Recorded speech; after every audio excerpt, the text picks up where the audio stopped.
Alors, je m'appelle Ibrahim Sow, je suis professeur de philosophie, ancien chercheur à l'IFAN, éditeur, directeur du laboratoire de l'imaginaire.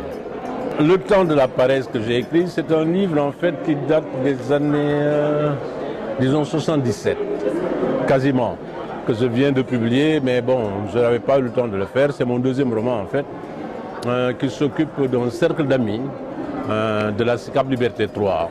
Évidemment, j'ai un peu maquillé les noms, quoi. Mais ça, c'est une en fait, psychopathologie de la vie des Sénégalais, en gros, avec des thématiques sur l'amour, sur les religions, sur les marabouts, sur les baptêmes, sur Dakar, grouillant de monde, sur la politique. En fait, tous les thèmes sont abordés, sur la poésie. Ensuite, sur le temps de la paresse. Alors, je dis, la paresse, c'est quoi exactement?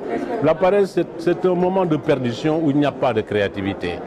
Mais un temps de paresse peut être récréatif où il y a une possibilité, disons, de produire. Hein. C'était le temps, disons, de notre jeunesse, d'une adolescence où on passait notre temps à boire du thé, à nous asseoir sur les bancs publics, aussi à quand même produire des poèmes. J'en avais fait pas mal à l'époque. C'était dans les années 60 en fait, tu sais, de 60 au 77, 68. Ensuite, je suis allé donc en France et continuer mes études. Alors, cet ouvrage donc relate toute une forme de thématique sur le thé, sur la littérature, avec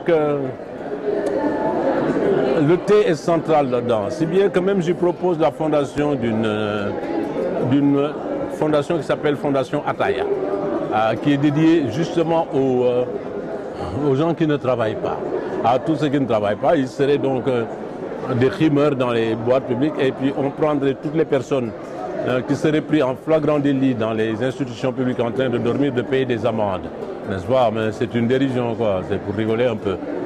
Donc c'est un cercle d'amis où on parle un peu de la critique des marabouts qui ont pris une ascendance absolument extraordinaire dans ce pays, aussi sur les maraboutages, aussi sur le déni de responsabilité, la projection, disons, des responsabilités pour dire moi je ne suis pas responsable.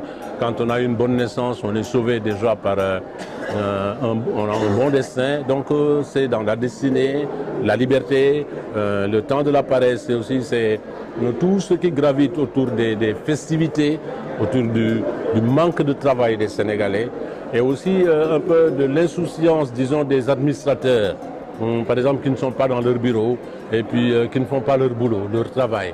Il y a aussi, disons, une sorte d'hymne aussi à la pêche et à la mer. Parce que je suis pêcheur, j'aimais bien aller à la mer.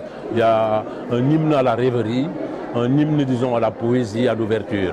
Donc c'est un livre assez récréatif, mais écrit par un philosophe, évidemment, avec des personnages qui parlent peut-être plus qu'ils ne devraient parler, puisque, bon, mais c'est comme ça, quoi. Il y a, tous mes poèmes, ils sont un peu plus ou moins en filigrane, avec juste des titres et un peu, disons, maquillés, que je vais reproduire ailleurs. Donc le temps de la paresse, je ne sais pas, le temps régit tout, je dis. Mais bon, la paresse aussi m'ennuie, mais la paresse est fondamentale.